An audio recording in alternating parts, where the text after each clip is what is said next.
Fawn and Matt. We're an interracial couple with 2 kids wanting to do something that highlights the power of friendship and what it means to be in the company of true friends. We're going to move our society away and out of the loneliness epidemic and into a friendlier, happier world. Welcome to our friendly world. Better, stronger, together. Welcome back to our friendly world, everybody. All right. Sometimes in the wild, wild west, the wild pioneering world of meeting people, trying to make friends, just meeting people in general, coming across different personalities, just speaking with people, dealing with people, you come across conflicting messages. You can come across conflicting messages. You can come across people that have so many opinions. You come across people with no opinions and tell you to go Google something when you're asking them for their expertise, which, why? Why can't they just tell you? It's all about communication. And honestly, sometimes things can feel a little overwhelming. So this is something I ran into recently. All of a sudden getting hit with so many, how do I say this, Matt? So many opinions, right? And just like flat out, blatant, this is it. You better listen to what I'm saying kind of opinion. Anyway, we ran into someone and Matt finally said it's a lot of projection on their part.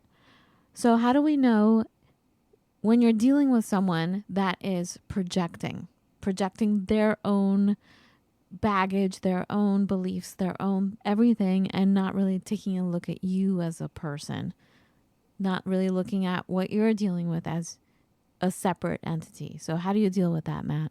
Well, 2 things. Number 1 is be honest with yourself. Don't pretend. Don't play let's pretend with yourself. You know, just because something was true last week doesn't mean it's true today. So really, it's about keeping contact with your inner Popeye. Absolutely. And then once you're feeling comfortable inside of your inner Popeye, if this person challenges a belief, that's one thing. But if the person is like spinning around and around and around, it's something very, very different. I mean, this was somebody we ran into who would have just whoosh, serious conversation. And then when they talked to me one-on-one, it was like, la, la, la, la, la, la, la. I mean, it was nuts. It was like nothing kind of made sense out of it. Well, how can you tell that someone is projecting? How can you decipher the difference between projection and maybe something that you're not seeing in yourself? You know what I'm saying? Yeah. And it's a fun one, right? I mean, it's not going to be, there is a certain amount of intuition that goes into it. And then there is a certain amount of, you can sometimes like tease out a little something from their lives to try and figure out if that's indeed what they are doing. And certainly any piece of knowledge that you have about them helps you determine these things. So should you look for clues like, wow, okay, they're actually talking about themselves rather than whatever issue we were talking about right here? Right. Is that one of the telltale signs? Yes, particularly when they've got a big opinion with not a lot of facts. You know, all of a sudden now they are following their own line of reasoning. And they believe it's valid because this is the behaviors they have seen, which to me is classic projection. Explain. Well, you know, if A equals B and B equals C, then A equals C. Boom. This is like one of these things we learn in programming. Oh my God, you're losing me. I know. Can you just give a very benign example?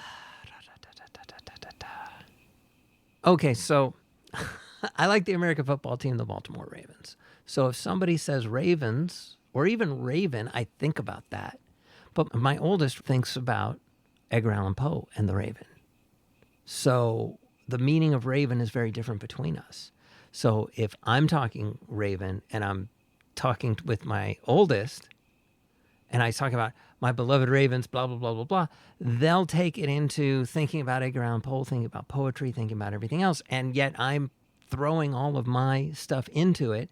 So it behooves our oldest, to pay attention and figure out if I'm throwing down football terminologies. And that's a pretty benign example. All right, can you give an example in friendship, something that happens where there's just a disconnect because of projection? Well, I think about that family we visited in Boulder, and they were talking. I mean, they were blown. They were gone. They were talking about all kinds of really. Are you talking about the QAnon people? Yes, the QAnon people, and you were like, yeah, absolutely, because you were projecting onto them your beliefs, and you were comfortable with what they were saying because you thought it matched perfectly what was going on in your head until I said, That's right. I don't think you guys are talking about the same thing. You remember that? Yeah, I do remember. I was saying what I believed to be true, and they were like, yeah, exactly. And then because they weren't listening to what I was saying, and then I wasn't really listening to what they were saying because I just wanted to believe that they were just like me. But in reality, they had this whole other dialogue that they were hearing based on what I was saying because they were assuming I was like them. And so we were having kind of two different conversations. So we were both projecting on each other. I don't know. But, years later, I'm like, they had some points. I don't know. Crazy always has points. Some of it is not so crazy anymore now that I look back on it. Anyways. Some of the stuff they were saying. I don't know. But all this definitely wears on you when you're trying to make friends and when you're trying to meet people. And when crazy stuff like that pops up, along with the theory about the scorpion, right? A scorpion is a scorpion. It's going to sting you. That's its nature. I mean, is projection a nature of a personality trait? Like, is it a personality trait also, or is it just a bizarre phenomenon that happens?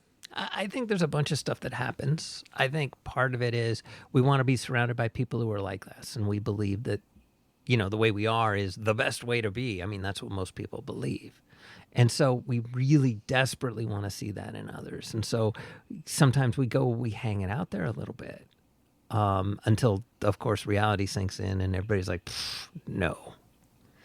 That's why sometimes, a lot of the times lately, I've just been wanting to be quiet and not really speak with a lot of people or any people sometimes because it's just too much crazy out there. Even coming from people who are not crazy. It's just too much. And I don't think people have the right context most of the time anymore. They don't have the right perspective, and they can jump to conclusions and start projecting and start assuming things. And it just makes that friendship hard to develop and future friendships to develop because honestly, I'm exhausted. And, this happened a little bit ago and I'm still in shock over it. And I don't want to meet people right now.